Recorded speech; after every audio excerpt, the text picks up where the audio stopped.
गुरु ब्रह्मा गुरु विष्णु गुरुदेव महेश्वर गुरु साक्षात् परम ब्रह्म तस्मै श्री गुरुवे नमः।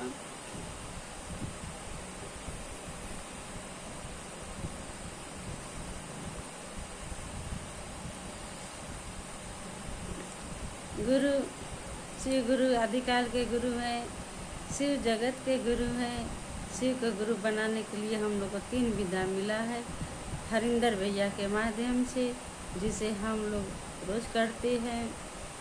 सबसे पहले हम लोग जब सो करके उठते हैं तो अपनी दोनों हथेलियों को देखते हैं और कहते हैं मन ही मन में कि हे शिव आप मेरे गुरु हैं, मैं आपकी शिष्या हूँ। पुरुष लोग शिष्य कहते हैं कि मुझ पर दया कीजिए। उसके बाद में हम लोग अपनी पृथ्वी माता को चरण स्पर्श करके अपने नित्य क्रिया की कामों में हम लोग लग जाते हैं। दूसरा सूत्र है चर्चा करना। यदि कोई हमारे घर आते हैं, अगल बगल के आस पड़ोस के लोग, तो उससे अपने गुरु की चर्चा करते हैं। यदि कोई नहीं आते हैं तो अपने ही पूजा घर में बैठ करके दीपक को और जल को साक्षी मान करके अपने गुरु की चर्चा 3 सूत्रे हम लोग पूजा घर में ही कर लेते हैं। तीसरा सूत्र है नमः शिवाय। इसे रोज करना है। जिसे जब फुर्सत मिले, नहाए हो या नहीं नहाए हो, इसमें कोई भेदभाव नहीं है। अपने गुरु को नमः शिवाय से प्रणाम करना है, यानी कि अपने गुरु को याद करना है या दया मांगना है। देखिए यकर या दया हम लोग कहते हैं, उसी को उलट देते हैं तो यकर याद याद हो जाता है। या गुरु का नमः शिवाय से प्रणाम कीजिए, मतलब इसे रोज करना है। गुरु जगत गुरु है, कल्याणकारी है। गुरु के स्मरण करने से आत्मज्ञान, आत्मशक्ति, हिम्मत, हौसला मिलता है। भारी भारी संकटों को भी सहने की क्षमता गुरु देते हैं। बिना गुरु का ज्ञान अधूरा है। गुरु जो है जलते हुए दीपक के मशाल है और हम लोग बुझे हुए दीपक है। जब तक बुझा हुआ दीपक जलते हुए दीपक से नहीं जुड़ेगा तब तक नहीं जलेगा। तो अज्ञानी हम लोग हैं। जब तक परमात्मा से नहीं जुड़ेंगे तो हम लोग के आत्मा में अंधेरा ही रहेगा। इसलिए प्रत्येक प्राणी को यह एकदम ज़रूरी है कि दिन भर अपने गुरु के कामों हाथों से काम करते रहे और अपने गुरु के स्मरण में अपनी याद को बनाए रखें। गुरु डॉक्टर भी है, हमारे अंदरूनी बीमारी को ठीक करते हैं। गुरु धोबी भी है, जैसे धोबी कपड़ा धोता है उसी तरह से हम लोग के हृदय की सफाई गुरु करते हैं। गुरु जैसे किसान अपने खेती करता है तो उसमें धान चावल ये सब जो उगाते हैं, धान गेहूँ, उसके साथ नाना प्रकार के उसमें बीज उग जाते हैं, जिसे किसान लोग रोज उसे प्रेम से सोहनी करते हैं। तो गुरु भी हमारी सोहनी करते हैं। हमारे किस चीज़ की सोहनी करते हैं?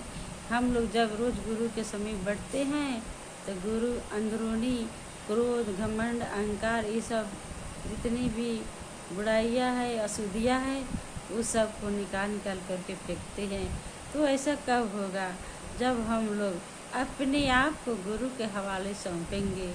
इसलिए सत्संग में गुरु लोग बताते हैं कि दिन भर अपना 24 घंटा अपना काम कीजिए या आराम कीजिए, लेकिन मात्र 20 मिनट समय अपने गुरु को देना है, जिसमें गुरु हृदय की सफाई करते हैं। गुरु मन को नरम बनाए रखते हैं। गुरु सारथी भी है। जैसे किसी टांगे में व्यक्ति बैठ जाते हैं और उसमें टांगे को हाँकने वाला घुड़सवार नहीं रहेगा तो वह घोड़ा कहीं भी ले जाकर सवारी को खाई में गिरा सकता है। इसी तरह से गुरु हमारे मन के लगाम को रखने के लिए गुरु सारथी है। अपने गुरु के शरण में रहने से होता है ऐसा, बच्चे का नाम एडमिशन स्कूल में हो जाए और उनके नियमों का पालन नहीं करे, ये सब नहीं होता है। इसलिए हमें अपने गुरु से जुड़े रहना चाहिए। घर के सभी लोग करेंगे तो सभी लोगों का कष्ट दूर होता है। इस गुरु महादेव का इच्छा है कि सभी लोग जन जन के लोग सभी लोग गुरु को गुरु बनाए, महादेव को गुरु बनाए और ज्ञान को प्राप्त करे। रही बात दुख की, दुख परमात्मा की देन है, उसे प्रसाद समझकर ग्रहण करना चाहिए। शुरू में लोग पूजा करते हैं तो दुख होता है तो कहते हैं कि मैं इतना पूजा करता हूँ फिर भी मैं दुखों से परेशान रहता हूँ। तो शुरू में तो गुरु हृदय की सफाई करते हैं और सफाई के लिए तो दुख होना ही है। जब तक मनुष्य को कष्ट नहीं होगा, दुख नहीं होगा, आंखों से आंसू नहीं गिरेगा, तब तक हृदय की सफाई नहीं होती है। मन का मैल निकलता है दुखों से। दुख जब आता है तो आत्मा और परमात्मा दोनों एकम एक लय होता है। ऐसे तो लोग ध्यान करने बैठेंगे तो गुरु का स्मरण नहीं होगा, मन इधर भागेगा उधर भागेगा, पटना जाएगा दिल्ली जाएगा। इसलिए गुरु दुख दे करके मन को एकाग्र चित्त करते हैं और तब दुख की स्थिति में लोग घबरा करके अपने गुरु के स्मरण में रहने लगते हैं। तो गुरु के स्मरण में हमेशा रहने से मन साफ होता है। पूजा पाठ भी करना ज़रूरी होता है।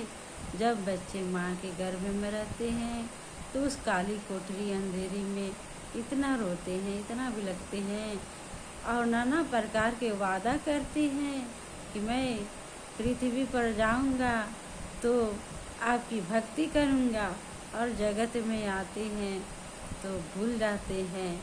इसलिए गुरु दुख दे करके, परमात्मा कष्ट दे करके अपने आप को याद कराते हैं। गुरु की दिशा में चलते रहना है। दुख में भी आनंद आता है, सुख में भी आनंद आता है, क्योंकि आत्मा जो परमात्मा में हमेशा एकाग्र रहता है, इसलिए मन जो है शांत रहता है। मैं अपनी वाणी को गुरु के चरणों में समर्पित